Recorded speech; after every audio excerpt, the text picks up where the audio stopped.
Hello and welcome back to the Blues Focus podcast with all four of us. We're actually all on a podcast together. I mean, it's absolutely great to have everybody back on. So, yeah, Jamie, Sam, and Zach, how are we doing this evening? Jamie, a busy day at work. How are we feeling? Good. Monday into Tuesday is always a bit of a brutal one. So I do a 7 a.m. till 10 p.m. and then I'm back in for a 7 a.m. till 3. So I'm running on about 4 hours sleep, exhaustion mixed with the transfer deadline day and belated hopes that we were going to sign some Serbian unit up front that never happened. So I'm tired, I'm heartbroken, I'm sad. But I'm also happy because it was a great transfer window in general. But I'm Exactly, great, yeah. life's good. Mm. Yeah, it was quite funny. Me and Jamie were in our own group chat with a couple of his mates, and we are just like, we should bring this up actually because it was funny. Jamie, your mate Jordan, he got absolutely rinsed by one of the guys who was leading us on all night. He was saying like, "Yeah, we're going to sign someone big at the end of the transfer window," and at the end of it, it was like, "Nah, mate." Yeah, and he said, "Stick that in your fucking podcast." And like, oh, there we go. Yeah. But yeah, Ah. he properly got us. Honestly, I was properly expecting something, and then he was at the end of the night. He went, "No." There's no one else covered, yeah. Sam, how are we, mate?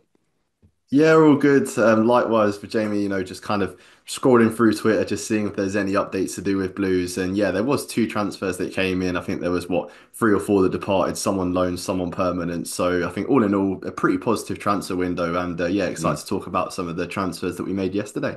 Yeah, very, very, very positive transfer window, actually. And Mr. Zachary Woods, you look like you just had a shower for our listeners Mate, tuning in. oh, honestly, yeah, a busy afternoon, but here only 10 minutes late, so not too bad. But no, I'm good, mate. I was enjoying transfer deadline day, as I'm sure we all were yesterday. So much going on in the world of football. Obviously, to talk about Blues today, but yeah, I'm all good, mate. I'm all good. Very good, yeah. Good positive vibes. Obviously, with the loss against Leicester, I think we've all been brought back down to earth a little bit. But yeah, let's have a quick talk about the transfer window. They're not the transfer policy. If you're looking for a way to make football matches more exciting this season without throwing your money away, then you need to download Tipple. Tipple is a free-to-play prediction game built for fans of all 92 English League clubs, perfect for playing with your mates while watching the football. Each week you'll be challenged to predict 6 correct scores from 20 fixtures across the Premier League, Championship, League 1 and 2, and it's just the results. No scorelines, no budgets, no transfers, no overthinking. So pick your 6, climb the table and rule the group chat with Tipple. The link to download the app is in the description and use code BF2025 to join our Blues Focus League. Thank you to Tipple for sponsoring this video, and now back to the video. So in total, we've made 12 signings this season. I forgot, how many did we make last season? Does anybody know? It Putting was us more on than the spot, 12, put it that is that way. Tommy. Was it? Yeah, I think, yeah, I was about to say if it was more, yeah. But Was yeah, it I mean, 17 in and out? it might have been. Yeah, I don't know if we're counting in or out. I think in terms of ins, like we've made 12 signings, and obviously, I don't know No, how many I we've think we departed. brought 17 in and departed 17. We literally, Really? yeah, I think it was something mental like that. Yeah, I think we gutted the squad, didn't we, when we went down? We Yeah. absolutely decimated the squad out. Fair enough. Yeah. So, I mean, like, Think about how obviously. many people started from the championship. Yeah, true, actually. I mean, we had Siriki Dembele and those type of players in on the first day against Reading. So, yeah, I suppose we did do a fair bit, to be fair. But yeah, 12 signings in total this transfer window. We'll start in reverse chronological order. So, obviously, with Robinson coming in last night from Sheffield United. It's a bit of an interesting one, I suppose, what with the Bielik signing going out as well. But I don't know, what do we make to this? We'll start for you, Sam, in terms of like how we feel about the some of the transfers. But Jack Robinson, what do we think? Because obviously he's not really a first team starter against for Sheffield United, is he? Well, you say that, but like last season, he made 34 appearances for them and was, very much involved. And also within like the playoff campaign that they had, he started in the final then and played big part in the semi-final first leg and second leg. So he's Mm. someone that, is trusted within that Sheffield United camp. And like Chris Wilder really liked him. I remember he was sort of up there with them in the Premier League days and then dropped back down to the Championship. And with Sheffield United, finishing third last season with 90 points and Robinson being a figure within that team goes to show that he does offer like some experience. And I don't imagine he's going to be one of those names that goes straight into the starting 11. But what he does offer is that championship experience that I feel like maybe we're a little bit lacking in because we've got a lot of, exciting talent that are sort of young to mid 20s. But in terms of like the veterans of the championship, I feel like this is an addition that we kind of needed to make a bit like Grant Hanley last season, when he came in, just Mm. someone you can bring on with 5, 10 minutes to go just to see out a game. Yeah, I agree, Jamie. I'm going to bring you this question because you had one real player that you always liked, but does he remind you of a bit of a signing like a Kevin Long? Yes, yes, it does. And I think we need to give him a chance. He's a veteran. Mm, He's older. He'll give you that drive and experience that you need. And then he is going to be a backs against the wall if we're 1-0 up. Bring him on. Why mm, not? He worked with Hanley. Bring that experience on the middle of the park. He's used to Chris Wilder's football. He's not scared to just put his foot in, and he's not going to be scared to just send it long. And he's got a long throw on him. So if mm. you want to drive up the pitch a little bit, if you want to exploit that, that movement of Kyogo, who does move like a striker I've never seen in a Birmingham shirt before, use Mm. him. Yeah. Yeah, I get I'm what you happy with mean. it. Yeah, yeah. I feel like it is a good bit of back up to be fair, but I think you're right that he hasn't even put the shirt on yet. There are a few players that we've gotten in late on in the transfer window, players like Ollie Burke, who was a bit of a panic buy, really, I think, and the people were kind of skeptical before. And I think they were right to be skeptical because he hadn't done the numbers that someone like a Jack Robinson has done in the Championship. So yeah, I completely agree. Zach, is this an important signing to make? Is this one that we need is in terms of like backup, or is it someone that realistically should we have kept Bielik if we were just going to do something like this? Yeah, so it's a really good point because I hadn't really thought of the fact that we'd gotten rid of Bielik prior to Robinson coming in. I like him. I think he's a good defender. He's been at Sheffield United for years now, and he's consistently played games for them. I think last season it was like 40 odd or something.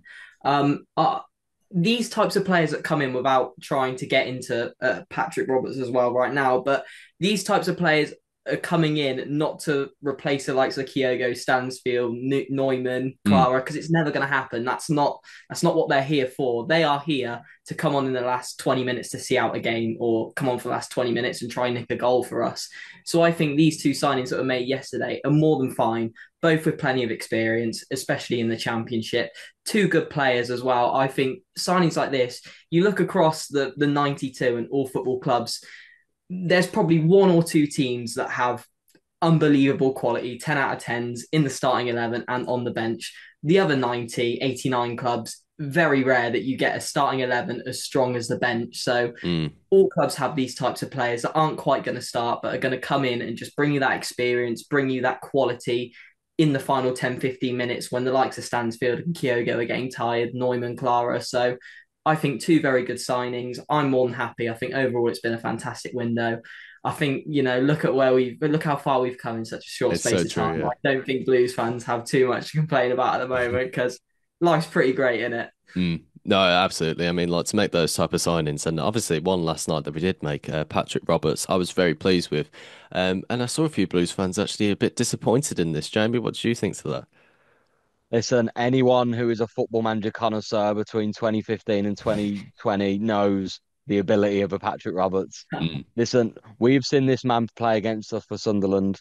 We've seen what he does. He glides with the ball. He's energetic, and he's got a delivery on him. If mm, you want to play them cross into the box, if you want someone who's going to beat a man, no problem. He's your man.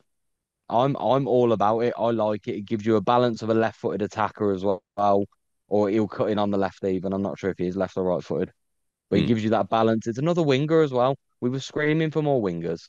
Yeah. Like, I'm not overly convinced by the Liverpool lad yet, but he's young. I think he will turn good.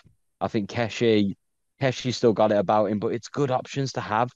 You got Dimmy, Pat Roberts, Mm. Keshi. What's his name again? Dolan, is it? I want to be don't want to be wrong Dolan. in saying what's his name? Dolan. The Liverpool lad. What's his name? Kumas. That's Yeah. Kumas. Why am I thinking Dolan? Kumas. I Like love that your guy. brain. Like, oh, my brain's frying after no sleep. Um, I like it. I'm all about it, and I was really happy with the signing yesterday. As soon as I heard he was coming in, I got excited because I was like, that's another piece of a jigsaw of depth that we need. Mm. Yeah, I agree. Yeah. Sam, does I mean, obviously he's a City graduate as well, from what I can remember as well. So that obviously must play into the fact that we need that sort of bit of quality on that right hand side, don't we? Yeah, and I'd say for people as well, like to watch the interview that you've done with the club because he speaks really well. He's someone that knows how to get out of the Championship, was part of that promotion winning side with Sunderland last season, and he's loved by the Sunderland fans. You look at the comments and you see the Sunderland fans ranting and raving about this guy. And I remember he was on the final season of Sunderland Till I Die, Mm, speaking about his journey in football. And there was times where he fell out of love with it because he was shipped out on loan so many times by Man City. He never really found a proper home. And then he got to Sunderland where he got some regular minutes under his belt. And, last season he played, what, 48 games for them. So a mm. real consistent figure within their side. And he'd also struggled with injuries quite a lot in his career, but now it looks like he's overcome those injury problems, and we're getting him now at 28 years old, someone that's played a lot of championship minutes last season, knows how to get out of the league, and I'm really hopeful he's going to be the guy that knows how to play that incisive pass to get through to the attackers, because we know that that's where we struggled a bit in the Leicester game, having someone that could really pick that pocket and find that precise pass. I'm hoping that Roberts can do that. Yeah, I agree. Yeah, I completely get what you mean by that. I mean, Zach, sorry, Sam just touched on a little bit about injuries, but like with the infrastructure and the facilities that Knighthead have put into that sort of recovery unit, that must play a massive part for just all players, really. But for particularly someone like a Patrick Roberts who has like a bit of a injury history, really. Yeah, 100%. And we're so blessed with the amount of depth we've got at the moment. We spoke about it a few podcasts ago, but Mm, our second team is looking as strong as our first team. It's unbelievable. And I guess earlier I was probably a little harsh to say these players will only come in and get 20 minutes because a player like Patrick Roberts, I mean, if we look back to the Leicester game, I've said how much I like Williamson, but he was far from his best against Leicester. mm. Why not start Patrick Roberts, give him a go, see what he's about? Because a very good footballer, as we all know, he's these players do deserve their chance, don't they? So yeah, to have so many options and so many players, and as you said, with the Nighthead investment and the better facilities, players can recover better. It's like once the top of the club starts working well, it all filters down, doesn't it? And I think so much depth. Yeah, we're going to be fine this season. I hope we can really push on and challenge for that top six because it Mm. was obviously a tricky week prior to the end of the window, but 2 weeks to rest now. Get a few players who are injured. I think Stansfield's got a bit of a knock, hasn't he? Get Yeah. them back to full fitness, and then get going again straight after the international break. And I'll stick with you, Zach, actually, because oh, sorry, Sam, you go ahead. No, I just wanted to jump in with something actually because something that like not a lot of people are picking up on is that Patrick Roberts was at Celtic when Chris Davis was assistant manager, Oh, right. and when he was there, they'd done the treble, unbeaten in the league, and they just completely romped Scottish football. And I feel like Chris Davis is huge on recruiting good characters to the team and really being considerate when Precisely. it comes to what kind of personalities is bringing into the environment. And I feel like from that talk that he done on YouTube, with the club media, Roberts is going to fit right within that, leadership group of people that, strive to become better and want to make that next step up into Premier League football. Well, I'll stick with you then, Sam, on this then, because obviously he brought into the fact that he wants good characters in the team, and that's absolutely obvious. That is because I feel like with the way that previous managers have gone, they've just like any player will do really. They've never really had the time to build a team, and Davis definitely knows how to because we've just seen it. It's obviously like from last season and everything. But Kumas is the ninth signing, no, sorry, 10th signing of the summer, and he has started his last two games. That winger position probably now is probably a little bit overcrowded almost because we've got so much competition now to try and battle it out between them. But Kumas has started the last two games. Does Kumas keep his place in the squad, or maybe does he change it about for the Stoke game? How do we find that? Who starts really in those next few games? Well, it depends where Chris Davis prefer these players because it looked as if Kumas was playing through the middle against Leicester. So I don't know if he Mm, sees that as his like strongest position or it's just like a tactical adjustment. But I feel like with Kumas, Jamie touched on it. He's young, so very raw in his ability, and he did play a lot of games last season for Stoke in the Championship. So someone with experience within this league, it's just about now adding that bit more intelligence going forward. Because I remember in the game, the Leicester game, he really wanted to get stuck in, didn't he? And he was mm. committing, like I think he committed like 3,000 like the first half an hour. Just really wanted to like put himself about in that. But I feel like there's a way to do that, and he'll obviously learn that as he gets older. But I feel like there is certainly ability within the player. It's just about harnessing it and also finding his best position. Yeah, agreed. Jamie, what do you think? In regards to where Kumas fits into this team or where Roberts Yeah, I, goes. I I suppose because we've got a lot of wingers now, haven't we? We've got Gray, we've got Anderson, we've got Kumas, we've got Patrick Roberts, we've also got Williamson if he chooses to use him out there as well. I mean, like, what do you think is like, because obviously Kumas is still fairly young as well, to be fair to him. So, like, how do we find like the lineup's going to be in the next few games? I imagine if I'm thinking, I mean, this is just me. Your idea of any team in them attacking thirds is going to be how do you find Kyogo? because Kyogo makes runs. The amount of times I watch Kyogo make a run forward and no one's seen it, Mm, maybe Roberts is the man to unlock it. I mean, I firmly believe that Tommy Doyle has every ability to play number 10 very, very, very well. I think he'll go Roberts, Doyle, Gray behind. If Stano's still injured, Roberts, Doyle, Gray behind Kyogo. I think Kumas is great. I think Kumas has every ability. I think his final ball's lacking, but he's a young lad. mm. That comes with time and experience and more game time.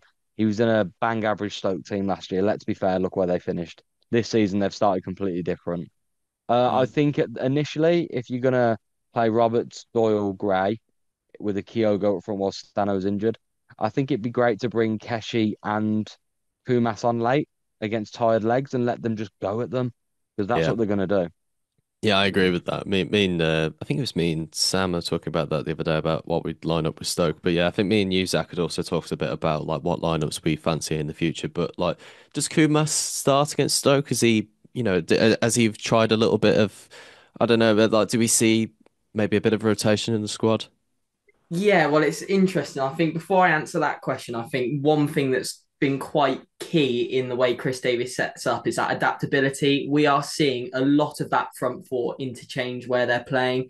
Gray and Anderson we've seen on both sides. Kumas we've seen on the left and in behind. Stansfield and Kyogo have been up front, been behind.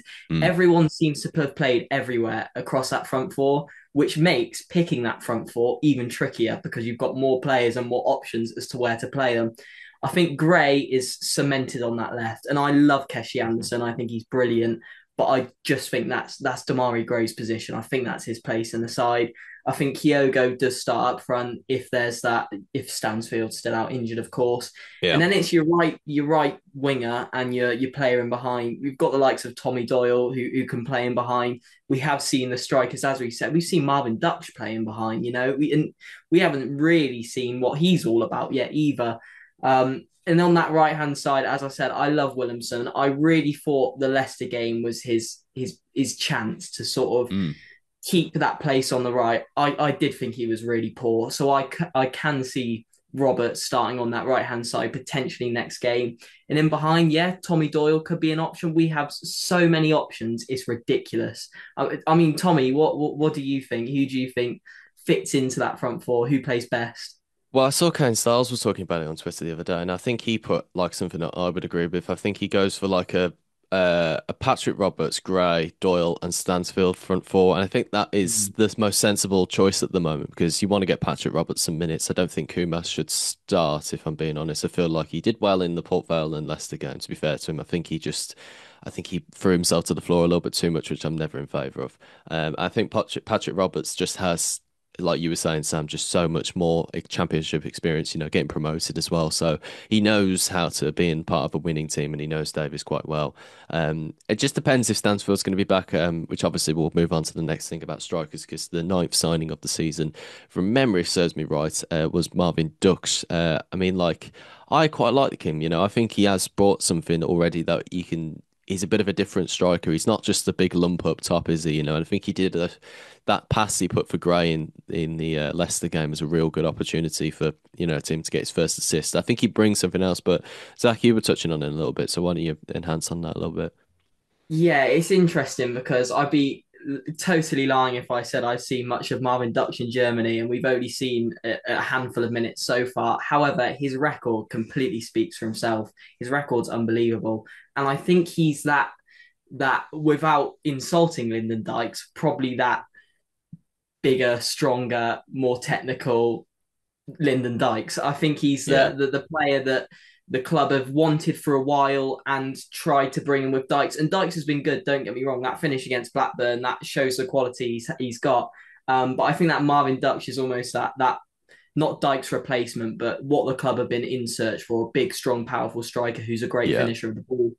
I'd love to see more minutes from him. Again, it's where you squeeze him in. If the likes of Kyogo and Stansfield are fully fit, I think I still don't think Kyogo's droppable. I still want Kyogo starting in that forward position. Like mm, Jamie said, I think his ability to create chances for himself so far has been unreal. Yes, he's been completely shaky in front of goal. There's no two ways about that. But I just think he's quality. I think he deserves to start. So Mm, where do you fit him in? Where do you fit Dutch in? It's so true. I'm glad I'm not Chris Davis, to be honest, because yeah, I it's a good wouldn't know point. where to begin. Jamie, No is idea. Jamie, you're smiling. I feel like you're going to talk a bit about Kyogo and Dux as well. Do you like Dux? Do you like what you've seen so far? Uh, Three things I'm going to say. One, Dux is going to be incredible. Dux is the striker that we have been wanting. Two, Zach, are we really going to have Longello 2.0 with me and you on opposite sides of Lyndon Dyke? Look at Is what this he's about doing to at the happen? moment, mate. He is flying longer at the moment. He is He Top flying. goal went scorer to at put that Motherwell. he went to put that Uh, ball back post. Lyndon Dykes went to put it back stick and it flew in. Listen, all jokes aside, Dux is that kind of, and nowhere near the same level for anyone in the comments jumps on me. But remember when Liverpool were doing so well and they had that Firmino who came back to let Mane and Salah go I know what you forward, mean. that kind Yeah. of the glue role, that false nine. He's that perfect false nine where he's not scared to have a dig, but he'd always look up for his other partners as well. Mm, He's that ideal target man, and unlike Dykes, actually jumps for a header and can win a header. Kyogo, I firmly will stand on the hill and say that when Kyogo gets his first goal, he's going to fly. I firmly believe Kyogo is going to fly. I think we forget that he's had a very, very ropey 12 months with yeah. not a lot of football, and you can see it. He went to France, he hardly played. Mm, Whether that was him, didn't like French football, didn't fit into it, we don't know. But we have a natural born finisher there, and he's in there somewhere to be unlocked. I still think once you get someone who finds his runs, he'll be fine. Once he gets his first, he'll be fine. I mean, he mm. should have a goal already, and I'm still furious that apparently shoulder barge and 6'5" centre half is apparently a foul nowadays football because that Well, was an incredible finish against Ipswich. mm. I mean, yeah, we'll try and combine a few of the players maybe then because we'll just be here forever if we just do it chronologically. But yeah, Sam, a bit about Dux and then Kyogo. Like, is he competition for him or is he different ball game? Yeah, I think they're for different purposes, aren't they? And with Marvin Dutch, like the fee involved, it was 1.7 million, which is actually like a bit of a steal That's a considering the mad steal. pedigree that he's got and like the fact that he's played Bundesliga football, represented his country as well. Mm. And he played in the strike force with Nicholas Füllkrug when they got out of the Bundesliga too. And by the sounds of it, them two just threw their weight about and bullied every defense in Germany in that time frame. So I feel like with that sort of skill set, he's going to fit in well with the Blues fans. I feel like we're going to respond to that in the stands, aren't we? If someone puts Mm. themselves about and has that effort and has that bit about him. And I don't know if you've seen as well as like the massive Pennywise tattoo on his back as well. I think that goes to show like something about his character where yeah, he's quite sort of brave in how he is. And like I feel like with Marvin Dutch, it is a very Blues signing and I'm really Oh yeah. hoping it.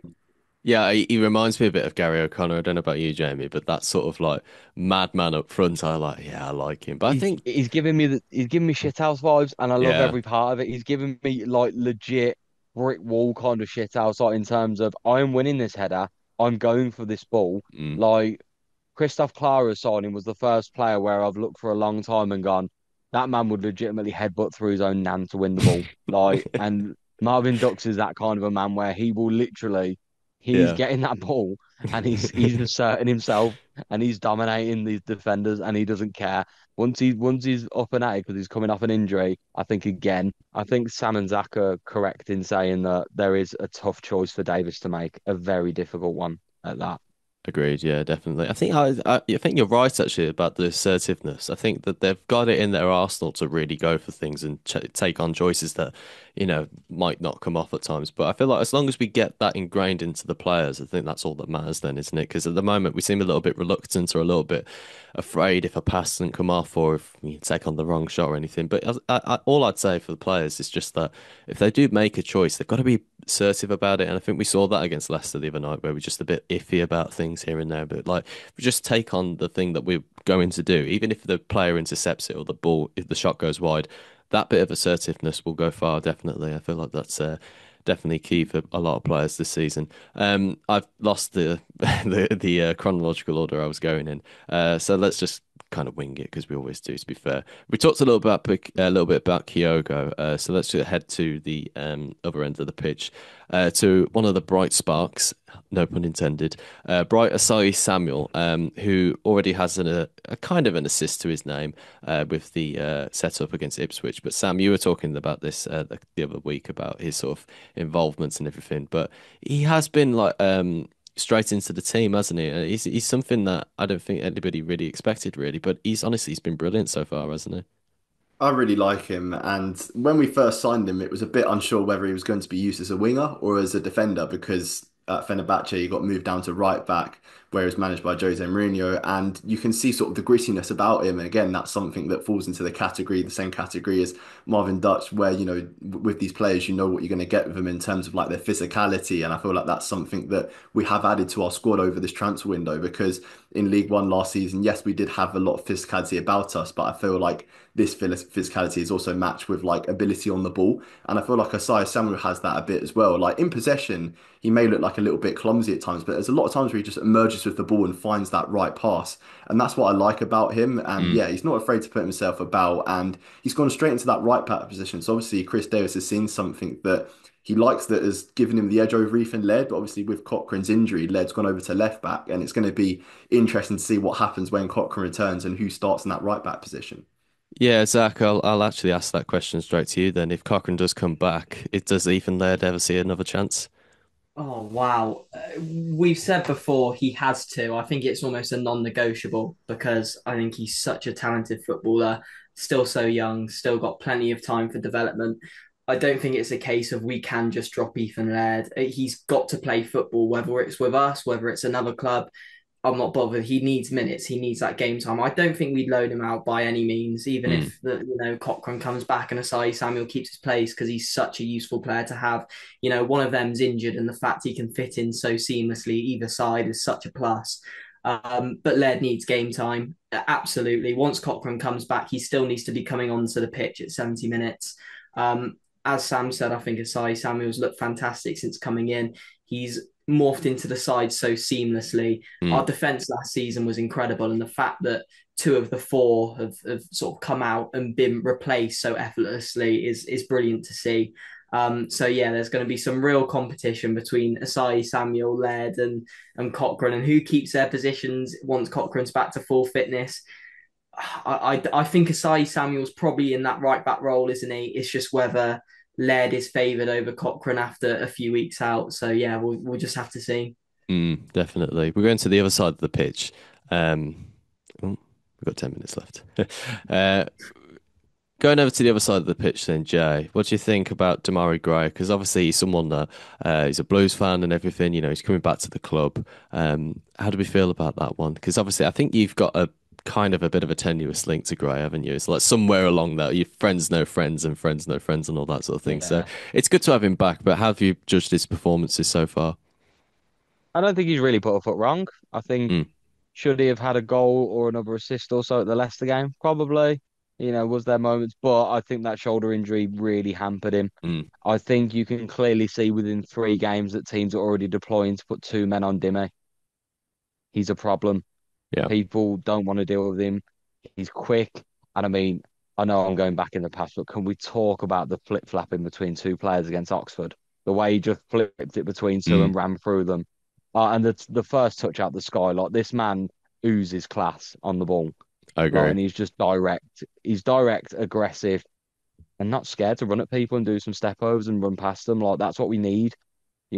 He's everything he's come back as we sold him as the kid, and he's coming back as that finished article now, and back in Yeah. his prime. It's such a massive. That was a statement signing for me. When I saw Mm. Dimmy had returned, I was like, right, that is a statement from us. Mm. Exactly, yeah.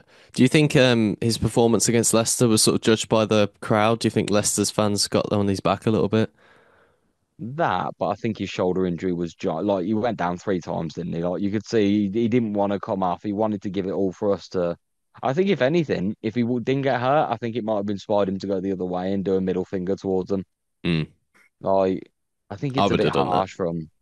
I think it's a bit harsh from the Leicester fans, if I'm honest. Like it really is. Very Like you harsh. can't just boo a former player who went to you as a kid, won the league with you, has played a few games in that league winning season as well, I might Mm. add.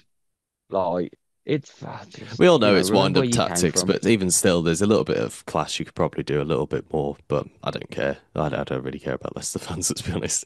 But yeah, I mean, like, No, it's yeah, I don't know. I think. as the season progresses as well, we'll start to see more from Gray and more goals, more assists and everything. Obviously, he sets up a great goal for the Blackburn breakaway and everything. Hmm. And the passion I think he has, and I was talking to my dad about this, I feel like when he's gone to Saudi Arabia, because the football culture is so different to how it is over in England, so get that goal in the last minute and see the whole crowd just go absolutely ballistic. There must just be such a buzz from that. And obviously, with the same in vice versa to football culture over here, like opposition fans just will go at you for no reason. They're just like, even if you were like actually part of the club that won you the Premier League, like it doesn't matter, they'll just go at you for no reason. So it's a bit of a weird one, but at the same time, I can kind of understand it. It's just how football fans are, isn't it? But I definitely do think that he definitely got on his back a little bit. But it's something to learn from, and I definitely think in the reverse fixture we can give him a real game, to be fair, because I think we'll get stronger, and I think that over the course of the season we'll definitely start to see improvements from us and everything. Obviously, we've got a brand new squad to work with as well. Another player, obviously, Sam, was the one of the first signings. Actually, I think it was the first signing of the season. Phil Neumann. How do you think about him? Yeah, technically the first signing because it was announced, wasn't it, in January, and then he came over to join the squad in the summer. And I think straight away from that pre-season camp, the game we played against Sevilla, you saw it, didn't you, Tommy? Like the stature of Neumann just next to Clark just looked Oh right yeah. straight away, didn't it? And he just slotted in there next to him. And yeah, he's impressed me so far. And again, it's that physicality, that he offers. And I feel like there's going to be real competition in that centre back area. We've said it for a lot of different positions, and I feel like the centre back slot alongside Clara can have the same applied to it because you've got Cashin and Robinson now as well. So it's Mm, three players that could theoretically start next to Clara, and I'm sure that one of the three throughout the course of the season will pick up an injury, so one of them may have to deputise. But it's that depth, isn't it, that mm, we've been crying out for so long as Blues fans, like especially in the Championship days. Remember when Gary Monk was manager and we literally had our like set 11, mm. two subs you could bring on, and the rest of the bench were just like kids. Oh, we were so skint at that time, I tell you honestly. I think it was me and you that were talking about it on that Leicester podcast. And I remember coming out of Blues Wigan on before Christmas, and we'd won 3-0. And I remember having a conversation with my dad and saying, like, I think he said to me, like, we're doing really well at the moment, but if we get a couple of injuries, we are screwed. Because honestly, like, we had like Dan Scar on the bench, and that was it. Like, we had like a good first team. As soon as one of them got injured, if Harley Dean took a knock, or if Jota went out, or anything like that, or Adams. Like we had no backup, absolutely no backup. So it's a relief to have some actual players in the squad now and some actual, some quality backup, like you were saying. I mean, like Cashin took a little bit of flack really for the game against Port Vale, but aside from that, what do you think his performance has been so far, Sam? I do like Cashin. I feel like the profile of the player is good to see us recruiting. Someone that's comfortable with the ball, signed on loan from Brighton. Mm, Alongside Beadle. So it goes to show that Brighton are looking at us as a team that they can loan out players to. That reward players for being confident on the ball, and that's something that Chris Davis introduced last season that we just haven't had at Blues, have we? Where we've been like a possession-based team that like to keep the ball, dictate the tempo, and there are obviously pros and cons to this, as we saw in the Leicester game. Some people saying that yes, we had higher number of possession, but what you do with the ball. But I feel like with Cashin, as the season goes on and he gets to learn the system more, he'll get better. And that's mm. the same with a lot of players in the team. They've just got to sort of learn about how we play and when to pass and when not to pass. And some people were saying that Cashin was too slow on the ball against Port Vale, but I remember that first cup game that Ben Davis had for us, against Walsall, where Good people were point. saying the exact same thing, and look how good he turned out to be. This video is proudly supported by RM Risk Management, providing a comprehensive range of services tailored to UK property managers. Visit rmriskmanagement.co.uk to ensure a secure tomorrow. This video is brought to you by Tilton Road, the home of unique Birmingham City fan merchandise. From classic designs to fresh drops you won't find anywhere else, they've got every Blue Nose covered. Check out the full range now at tiltonroad.com. Welcome back. Jamie's had to shoot off. He's got other duties at the moment. Other duties that are more important than Blues Focus. Can you believe it? The cheek of this man, honestly. No, of course he's got things to do. Zach, let's move more back into some of the midfield areas and someone who hasn't actually started a league game for us just yet. Tommy Doyle. Do you think he should start against Stoke? Have you been impressed with him so far? Yeah, I have obviously such a pedigree with Wolves last season, played plenty of Premier League minutes, which just shows the caliber of signing he is. As we said, I do think the attacking midfield position and the right midfield position are up for grabs at the moment with Stansfield out injured. Um, I'd like to see him start. I think, as we said, yeah, so many minutes for Wolves last season. He looked calm and composed on the ball. I think Mm, that's what I picked up most about Tommy Doyle. He's that typical midfielder. Give me the ball, give me the ball. I'm comfortable with it. I'll find the right pass. It'd be nice to see him start. It's interesting because we have seen Pate playing in behind once or twice, but I do think I prefer Tommy Doyle if one of the midfielders is to push further forward for it to be him just because of his ability on the ball. And I also think Pate's just that little bit better in those deep midfield roles. So Tommy Doyle starting in behind in our next game, I certainly wouldn't be opposed to. I agree. Yeah, I think that's right. So, because I think I wasn't particularly pleased with the way that Williamson played against Leicester. I didn't think he played badly. I just didn't think that he provided quite enough. I think he's one of those players, and me and you, Sam, were talking about this actually on the other podcast, that he needs to be implemented later on in the game at the moment. Unless he can prove that he can keep up with the fast pace as the first half, I think he's going to be one of those sub players and one of those impact players, particularly for a head as well. He can slow things down, keep the ball, play really calmly because he's got that casual ability anyway. But one thing I was going to ask you about this, Sam, is the fact that do we have too many midfielders now? Because one player we haven't seen feature only in one game, from one half actually, is Kanya Fujimoto. Yeah, you forget a bit about Fujimoto, don't you? Because he's not been used yet in the league, and he's still, I think, getting up to speed with things. And again, like what I said with other players, it's about getting up to speed, isn't it? And I feel like with all the transfers that we've made, inevitably it's not going to work out for a couple of them. It'd be very Yeah. rare to have all these transfers come in and everybody play really well. I think it's just covering all bases, isn't it? And with Tommy Doyle and Fujimoto. I like both of them in the fact that, again, comfortable on the ball and got good footballing pedigree as well, with Doyle coming through the Man City Academy and Fujimoto playing in the top tier in Portugal. And I feel like with both of them, they're going to have their times in the Mm, season because once it gets to those months, November, December, when we start playing a lot of games consecutively and there's injuries around the squad, it's these players that then going to have to step up to the plate. So while it may not be their time now in August, mm. once it comes to November, December, I reckon they're going to have their moment in the sun.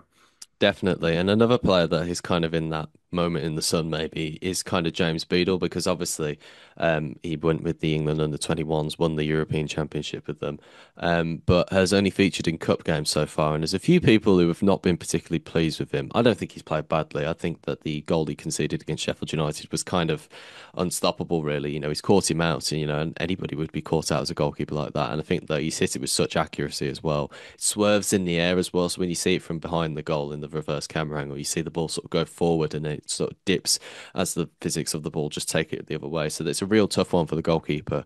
But Sam, what do you make to his ability so far? And do you think he has an opportunity to pip Allsop to the first team 11? Because I think against Port Vale, we would have lost by more goals if it wasn't for Beadle. I Like he, agree. he he made some decent saves in that game, Mm. and your brothers said on the vlogs about whenever Beadle has the ball at his feet that he just gets nervous around him, and He is I think not we've the also person to be talking about nervousness. He gets nervous every time we go to any game, honestly. I remember we went to what's it called? We went to some non-league game up here once and he was so invested in it that he ended up supporting the home team that we're in. I can't remember the bloody name of the Filed, that's who it was. Yeah, we went to go and watch Filed just whilst we were off time at university. And Paul Caddis was sat in front of us, strangely enough, actually. I don't know why we didn't say hello, but yeah, it was a bit of a weird one that was. And he was so invested in it that honestly, by come half time, he was saying that number 10's got to put it here and everything. And why is he not coming up and picking up that man? It's like, mate, you don't even support them, and you're already going off the handle about it all. So yeah, in terms of like Beadle's ability on the ball, I don't think anybody needs to go off Jack's basis of being nervous. He gets nervous over everything, honestly. So yeah, yeah, I don't know. His ability on the ball could maybe be a little bit more. I don't. He's still young though, isn't he, Sam? So it's hard to tell. He's only 20, so he'd like, and also he's got like a. He had that with Sheffield Wednesday, but I feel like there's a lot more expectation coming into Blues, isn't it? Because we're on the up at the moment. I think Wednesday were kind of knowing that they were in the troubles with finance last season, so I feel like they kind of knew that this would come. So anything would just be, well deserved, really. Yeah, because like the back in the last season, Beadle was actually replaced as Sheffield Wednesday goalkeeper by Charles. So Mm, he displaced that Sheffield Wednesday. And one thing that Chris Davis says about his goalkeepers, he likes two number ones. So mm. that was the idea last season with Peacock Frau because he started in goal, but then didn't quite live up to the expectations. Then Allsop came in, and with Allsop being a goalkeeper that's played many more games than Beadle, and he's in his 30s. I feel like, of course, he's going to be more composed on the ball because he's Mm, been around for much longer. And with Beadle, there is certainly room for growth. There's certainly ability there. Otherwise, he wouldn't have been England's number one for the under 21s Euro success. So there is definitely a player there. It's just about, can he get those consecutive run of games with Allsop being as good as he is in goal and also having the fanfare around him, being a Blues fan, having his own chant. I feel like it's going to be difficult to mm. displace someone that has such an affinity with the Blues fans. Yeah, exactly. Yeah, being a Blues fan and everything. Yeah, that's really difficult. I feel like because obviously with Gray as well, if he doesn't start, then it's like, oh, we probably should be starting him. He's one of our own type of players. And obviously, Zach, you've been to see a fair few under 21s games with your university stuff and everything. Does he strike you as one of those players who's ready, or does he still need a bit of time? I think he is ready because Mm, he had the game time with Sheffield Wednesday last season, and as Sam has said towards the end was replaced by Charles. Uh, I thought prior to the season starting, and when I say season starting, I mean pre-season as well. I thought he'd be our number one because I'm surprised Brighton would let him go to a club where they felt he wouldn't get the mm, minutes. Because he's a goalkeeper who has shown so much promise with starting for Sheffield Wednesday in the Championship and with his successes with England. I don't think there's a chance unless Allsop's injured or really has a poor run of games where Beadle comes in and displaces him. I think Allsop not only has that ability to keep the ball out of the net, which is fantastic, but mm, that distribution, the gulf, I think in quality with goalkeepers and the ball at their feet, it was really evident against Port Vale because, again, as you said, Sam, some great saves, but he didn't look too comfortable, I felt, with the ball at his feet. And I think Allsop's got such a weapon there, which is unbelievable to ping a ball 50, 60 yards and pick out one of the wide players or whoever's up top. So I can't see Beadle coming in and being first choice anytime soon. I sympathise with him because even in pre-season he was playing a lot with the sort of academy players, and to start the season he's getting the cup games. He's got a weaker defence. He's got a weaker team in front of him, so he's going to have more shots come his way. But I do hope at some point he gets his chance to prove himself, or just has that unbelievable cup game where he really shows his worth. Because I mean, the recruitment team haven't closed their eyes, pointing at a goalkeeper and gone for Beadle. There's a reason we've gone for him, and it's because he's showing so much promise. So hopefully he gets his chance at Blues. But in terms of league action, I can't see Allsop being displaced anytime soon. mm.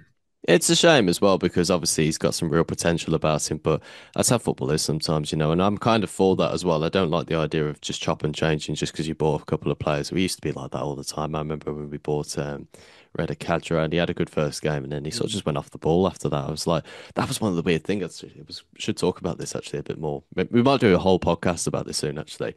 But the end of that season, the 22-23 season, we play Sheffield United on the last day of the season, and Reda Kadra's in the team. And you look at that team, that the players that we've got in there, like obviously, like Blues have a bit of an alienization around that time. But oh my God, you look at some of the players we've got in that team compared to just the next summer, no, in a couple of months. Honestly, the whole vibe of the club just changed like that. Honestly, in one a couple of months, literally. So I think we're in a really privileged position now to have so many great players. I feel like we've just got to use them right now. And like one of you guys said earlier, that if sometimes there are players that aren't just going to work out, do you know what I mean? Like I think Fujimoto is kind of teetering on that at the moment. Maybe Beadle is as well, obviously with him being a lone player at the moment. But it depends because we've got a loan to buy option with Tommy Doyle, haven't we? So I imagine if we do just eventually buy them, then they're ours to choose and we can decide what to do with them. Um, yeah, so we'll have a quick filter through some of the players that have gone out. I think like some of the ones like Ramel Donovan was kind of on the wall, wasn't it? Because he'd been with Brentford last season. And I don't think he was in Davis's plans really. He's kind of he's obviously got potential. I definitely think he's a very good quality player, but I don't think he fit into the way that we were looking at playing. I feel like the winger options, because I think this about actually a lot of the young players in the team at the moment, so which is why that we've loaned out Alfie Chang, we've now sold George Hall. I just don't think that under the way that Knighthead are running things at the moment, that they're really willing to allow young players to come into the team when we've got opportunities and optimism to get into the Premier League. I feel like they want good quality players now, just so we can get into the Premier League, and then we can do a bit of experimenting if players are up to the task of doing it. But George Hall, I suppose we probably could start on that because he has featured in the first team over the past few seasons. Sam, were you disappointed to see him go? I think it was kind of inevitable because he wasn't going to get many chances this season, was he? And he was someone that brought into the team when he was very young by John Eustace, and he made 30 appearances in his like first Mm. full season. So someone that John Eustace did really like, and then we had the following season with all the different managers and just so much like turmoil around the club. So you've never really got a sustained run within the team. I think Gary Rowett used him a couple of times as a sub towards the end of games, but yeah, when we dropped down to League One, you thought, okay, here's an opportunity to use some younger players, I but remember that, yeah. didn't turn out to be like that. And we just brought in a load of new players, as Jamie said earlier, 17 players in. So again, he didn't really get his chance, went out on loan to Warsaw, and now he finds himself a permanent transfer at Port Vale. So good luck to him there. And I really hope things go well for him and plenty of room to grow, 21 years old. So yeah, good luck to him for the rest of his career. We were talking about this earlier as well, weren't we, Zach, about the recovery units that we've now put in at the Blues. I mean, like he has had injury troubles in the past. Do you think that's gonna? I mean, I'd probably ask this in melodramatic terms, but do you think that might plague his career a little bit? Potentially so. I'd argue it probably has already to an Mm. extent. I think he was very in and out of Blues for the odd injury at times and just simply not able to get in. I think probably moving George Hall on it is the right decision. I just think we're blessed with so much talent, and trying to squeeze a player like George Hall in, there's probably just not the options really. In terms of the like, academy lot, I think you're probably right, Tommy, in that there's just not really much room for them to ever get too much first team action. Mm. I think the only player that's squeezed in a few times is Zybateka. He looked good in He pre-season, did, to be fair, and, yeah. and he's played the odd couple of minutes here and there. But outside of that, there's just not that much room. So I think moving the likes of George Hall on is the right decision. I think he's a type of player that will benefit from a good 20 plus games where he's had that consistent season of football. I think that's where he'll really grow, but I don't think he was right for Blues. Yeah, it's What I would unfortunate, say yeah. on that as well, so sorry just to interject on that, but like I think with the academy players, I think it will be another 3 to 4 years until we see like academy players regularly feature on our bench because of the way that Mm. we want to play now and the fact that, throughout the academies, we're very set on the way that we want to play, with the ball, Yeah. possession-based football. But I feel like those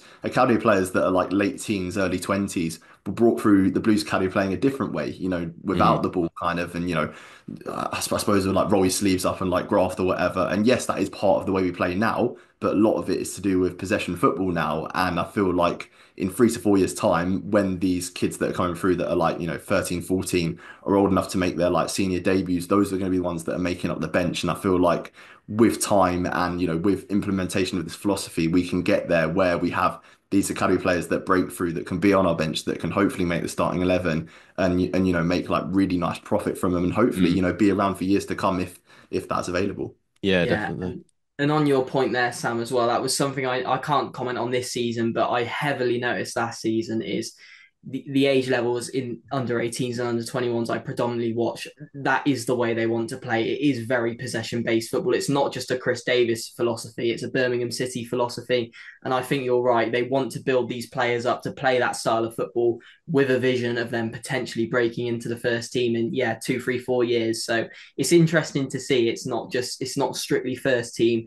Blues want to be a keep the ball possession based football club, and it makes sense, doesn't it? I'm all for it. It's the way football's going, and some people are a little bit against it. They find it a bit boring. I mean, if you watch Liverpool Arsenal last Sunday, my God, what a boring game that was. But it's Yeah, just the way football's moving, and why? Because it gets results. So yeah, it's yeah. interesting to see where the academy lot will be in 3, 4 years. Yeah, so many good points there. I completely agree with all of them, to be honest, because the academy has gone under such change over so many different seasons. Like they had category one status, then they lost it. Now we've got it Mm. back. There's like like we were kind of using young players as like our tool just to make sure that we weren't going to get relegated, really.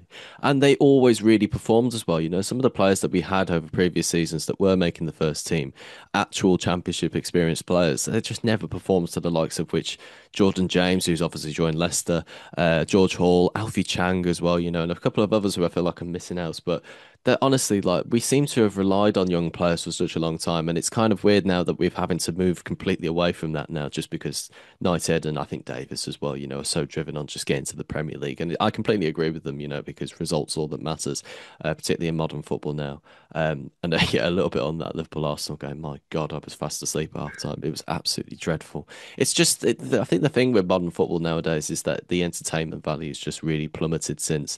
And there has been a few times last season, particularly under Davies football, that I thought, yeah, this is a bit boring. This is, we know we're going to win. We can probably just sit back and just relax for a little bit. But yeah, it's a bit weird one considering that it's entertainment. But yeah, it's just the business at the end of the day nowadays, isn't it? We'll move on to a couple of other ones just before we wrap up. But I think one of them that we really should talk about, because I can't remember who I was talking with one of you now, but we're talking about Taylor Gardner Hitman. I think it was with you, Zach, actually. Mm. I was saying like I'd like to see if he could get a start and maybe a bit of minutes in that. And obviously the Port Vale game proved to be his last game for us. And it is a permanent. I'm right in saying this, isn't it? He's not gone out on loan. I thought it was alone, but I could be I thought it was wrong. alone as well. Let me check. I might be wrong. Let's There have a was look. so much going on like just Yeah. all social platforms yesterday. I was struggling to keep up, but I'm pretty sure Garner Hitman was alone until the end of the season. Hmm. Reunited with his former I boss. hope it's alone because I like Garner Hitman. I don't want him Mm. fully out the door. Permanent deal. Oh It no. is permanent. No. Oh, fucking Google. Honestly, show me the one that when he signed. Honestly, not that one. I want to know when how much he's going. Season I'm long pretty loan. sure. Season long Yeah, loan. Yeah. saw the Blackburn tweet. Yeah, Yeah. Well, I'm happy about that because obviously it was just flicking through loads of stuff like last night, like you guys say. I was just like, was that permanent? I completely forgot about it then. So yeah, Gardner Hitman out on loan, so it is his last game of this season. But even saying still, you probably doubt that he's going to be featured much ever again, really. But with a loan to Blackburn, I doubt that we'll see much of him ever again, which is a shame. But it's just how football is again. yeah, Mm. absolutely. He served his purpose in League One, didn't he? He was very much a player that because he was so versatile, he could almost play anywhere on the pitch. And when he needed to be called upon, you knew he could put in a 7 out of 8, 7, 8 out of 10 performance each week. But yeah, again, it's just a similar fate to what I imagine a lot of the team will experience this season and in future seasons to come. There's just not the room.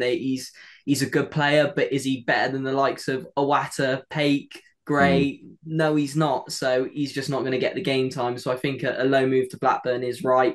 I like it being a loan because there is very much that chance he hits the ground running. He's a player who likes to play football, which I'm always a big fan of, as we've said a million times. But he left Bristol City because he wasn't getting the game time.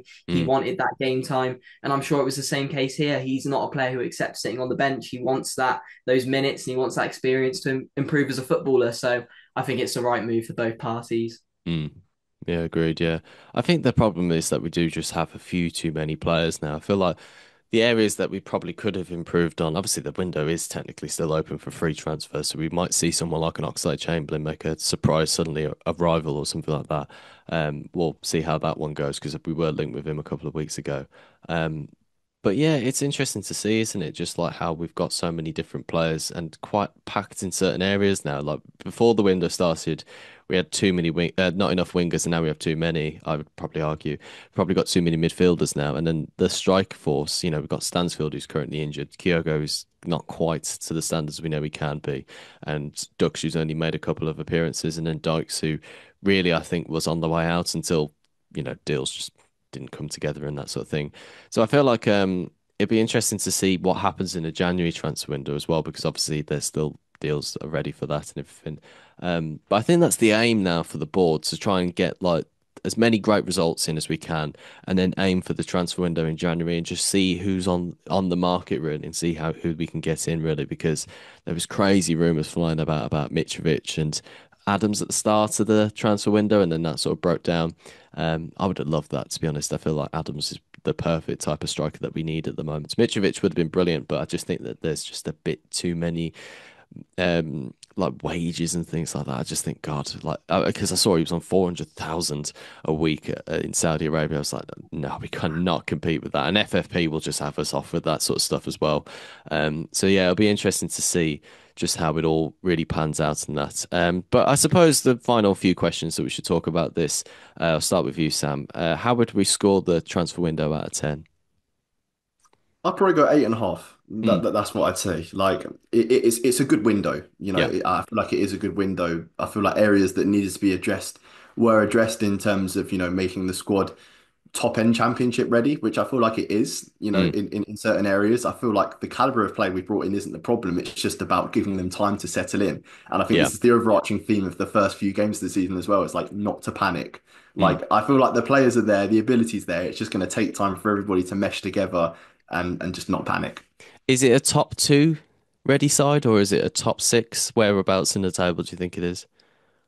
Yeah, I'd say competing for playoffs. Okay. That's what I'd say. I think after seeing that Leicester game and some of the individual quality they've got, I don't think we have that level of individual quality, but I think the fundamentals are there, and like we've more or less kept the spine of the team the same, haven't we? The same two holding midfielders, Clara's captain, Stansfield up top, that's still very similar, but it's just certain tweaks to it, areas that Chris Davis were actually a bit ruthless in. I didn't think we were going to have as many outgoings as what we did. Mm. I thought Alfie May would stick around. I thought he'd get a chance in the championship, but that wasn't, happening. And Christian Bielik leaving as well, club captain. So he's been a bit ruthless with the transfers, but I feel like he's doing it with the best intentions, for the club and for progress going forward.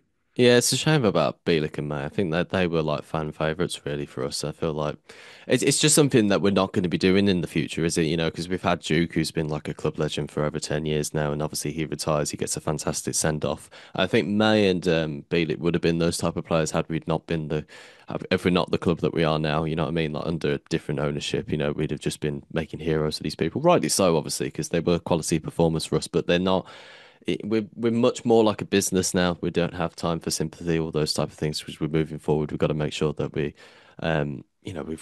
got a different aim nowadays. That's just the thing. It is. Zach, is this transfer window better than last season's? Oh wow, what a question. I think they've both been equal. I think last season's was more of a necessity. I think we needed a bit of a squad overhaul. I think we Mm, needed to bring more players in order to do as well as we did. I think we could have gone into this season with, let's say we went in with no additions, which there was never a world where that would happen. But even if we came into this championship season with the same squad we had last season, I still think we'd have a good chance of competing. However, as Sam said, I think the areas that needed to be addressed have been addressed, mm. and a few reinforcements have just come in, which have really bolstered the squad. And it's probably taken our mid-table side from last season to competing for top six. So I think last year's was more pivotal and needed, and we've had very much luxuries this year, but luxuries that I think will allow us to hopefully get a top six spot. Mm. I mean, in terms of like the January transfer window, Sam, if we get to the January transfer window, where in the table will make this one a success, the summer transfer window? Like, whereabouts in the table will it prove to be a success, and whereabouts will it be? What's the cut-off limit essentially? So, what's success and what's failure to represent this window? Well, like the position. Yeah, because like if we get to January and we're sixth, would you consider that a success? Absolutely, yeah, Mm, Sixth, absolutely. I was thinking like top 10. That's where I feel like teams can make additions in January and then really sort of push towards the playoff places. I mm, think we've seen before in the championship, teams can just emerge from absolutely nowhere to nick a playoff spot. mm, And mm. with the unpredictable nature of the championship, I think it just goes to show that, if you're within range, there is still certainly a chance, even with like 4 or 5 games to go. So it's such a long season, so many games to be played, and I'm really optimistic for this season. And in January, it's very rare that you see a team make more than like 5 or 6 transfers. So I think in that window, it will just be a couple of tweaks made. And I feel like the real foundations have been made early on in this window as well. That's what I'd say about Blues. Like we've done a really good job of getting in players early in the window. So we Mm. weren't scrambling in lots of positions towards the end. I feel like our important business was made right at the start. And then that Yes. gave us the sort of foundations to then go to Portugal and have a squad, with some transfers in there as well that could properly settle in. Yeah, do you agree with that, Zach? Do you think the start of the window was better than the end? Yeah, I always prefer it when your squad's shaping up nicely towards the start. I think it gives the players and managers time to just Mm, settle in and become accustomed to surroundings. And let's say our first few signings have proved disastrous and we lose opening day against Ipswich, we're out of the cup against Sheffield United. Fantastic. We've got 2 more weeks to bring in a few new additions. it's a great I point. think it always feels risky and scary leaving things late. So I think the way Blues have approached things has been perfect. Get our big additions in, and it gives us a little bit of time to just reassess a few games in and bring in our final few players like we did yesterday. So yeah, I think the club have got Mm. it spot on. Yeah, same question I'll ask you as I did with Sam. Whereabouts in the table do we need to be in order to count this window as success when we come to January? I think we should throughout the entirety of this season always be in and around the playoffs. I think I'm very pessimistic when it comes to Blues, if that's the right word. I think Really? that's the right word. Really? I always, I think, Level-headed, I think that's the right word to say. yeah, I think having No, I think seen. pessimistic is the correct term. Every Blues fan's pessimistic naturally. I'm struggling to adapt to this Blues where someone asks me my score prediction. I'll go, yeah, we'll win. Of course we'll I win. know, yeah. I'm still not got used I've to done that. that against Leicester away. I was Yeah, really confident I thought we were going to honestly, win. honestly, it's so tricky to just say, yeah, we'll win this game, that game, because I do think the championship is a complete different kettle of fish, and Mm, I think Leicester proved that on Friday night. So I think we should always aim to be in and around the top six. Me personally, I'll take anything top half because I still think these things do take time. It's very rare you get clubs bounce up to levels or move through the football pyramid so seamlessly. It's probably coming slightly more common these days with, investment and all that sort of stuff. mm. But I think anything in and around 10th to 6th going into January, personally, I'll be very happy with. And I think Blues fans should be too, because as I said, I think expectations is never good to get too ahead of yourselves. I think Chris Davis very much has that philosophy. So Yeah. 10th to 6th, I'd be very happy with that. I think on Davis as well, I think he just focused on one game at a time. He's very much in the present Yeah. as a manager, isn't he? I think Mhm. I try and use that sort of mentality when it comes to Blues. I definitely did last season, actually. I feel like that made my sort of approach to supporting the Blues was a bit easier because I wasn't worrying about losing to Northampton and drawing with Northampton or losing to Bolton or any of those type of games. I was like, it doesn't matter, we've got the next game to play, we can win that game, And I feel like it's always good to be up towards the top of the table as well because it keeps that energy alive as well, and particularly with really tough teams up there. I mean, again, like Stoke, I mean, like they're what they've won all their games apart from one, I believe, haven't they? So they Mm. will be a tough opposition when we come back from the international break. Um, but yeah, it's fascinating, isn't it? Because we haven't been in this situation for such a long time. The further back I can remember is probably about the 2012 season under Houghton. Really, when we were just come down from the Premier League and we were looking to bounce straight back up. And I feel like with that insight this season, after so many years of being just down in the dumps, I feel like it's massively important, really, Mm. to have that boost back for us. But yeah, Sam, you went for an 8.5. Zach, you're going for what score out of 10 for the transfer window? I'm going to go a 9. I think the club 9. have got most things spot on. I think the times the players are bought in, the quality that's been bought in. I think people feel maybe like that marquee signing was missing.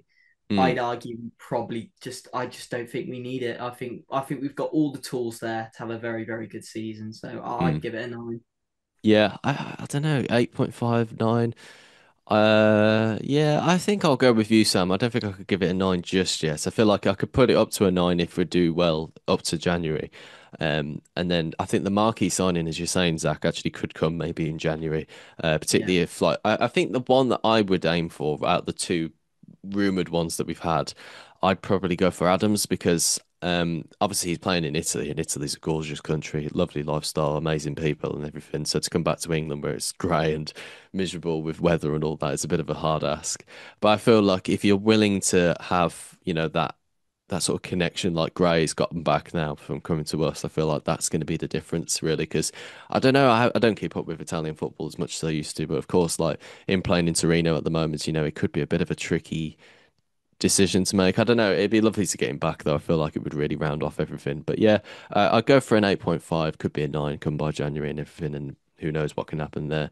I think we just need to keep on the blow with a few teams and a few players. Just be like, just keeping on them. Just make sure that, like, are you still interested? Still interested? Because then something can happen, if Adams doesn't have a good time at Torino or doesn't really get the opportunities and he's can come back to the championship and maybe push for the Premier League with us, then who knows? Because obviously teams in the championship that have been about mid-table. I mean, the perfect example, which I don't like to use, is Villa back in 2019. They were about 12th or Yeah, I before they was went thinking on that that example actually before earlier. yeah before they went on Mm. that incredible run and then just Yeah. finished just outside the automatics and then won the playoff final. So it can happen, There's teams out there that don't start particularly well. I don't think Ipswich have started well at all, but they probably still could win the league. Like that's just how football works, really, and definitely how the championship works. You can have a slow start and then just pick up from anywhere, really. So yeah, we'll find out. Be sure to let us know what you thought of this in the comments down below. Be sure to put your suggestions and your thoughts and all of that stuff. Sam, Zach, and Jamie, it's been an absolute privilege to have you back on. We will be doing more podcasts in the upcoming weeks. We have got a few ideas for this week and next week because obviously there's no football on due to the god awful international break. Does anybody like the international break? Am I No, offending no, anybody by no saying one likes it, that? Johnny. No one likes Yeah, it. we're all on Boring. the Especially this same early in the page. season. I know, yeah, honestly, like we've only played 4 games and we're already into a bloody international break. It's an absolute joke. But yeah, it won't be around forever. So we can go back to enjoying going to the Blues and everything. Me and Sam are actually going together at the Stoke game, so that'll be quite fun. He's taking up the Jack Kelsall role for that day. So he's practicing his 9-0s and everything, and Yep. he's resting bitch face as well. So And my swearing at the referee as well. oh, don't worry. You're going to be doing plenty of that when it comes to that game. It's just infectious. They're standing in that seat, you just become him, honestly. It's just something weird about it. But yeah, thank you for tuning into this episode of the Blues Focus podcast. More to come. We've got some very exciting news about the podcast coming up. As I've said a couple of times and rumored about it, we will be making a few announcements about it in the upcoming weeks. But yeah, exciting times ahead for the channel and for Blues in general. So yeah, it's been a pleasure, lads. Thank you for tuning in, everybody at home. And yeah, we'll see you in the next one. Keep right on. Keep right on, You're guys. on.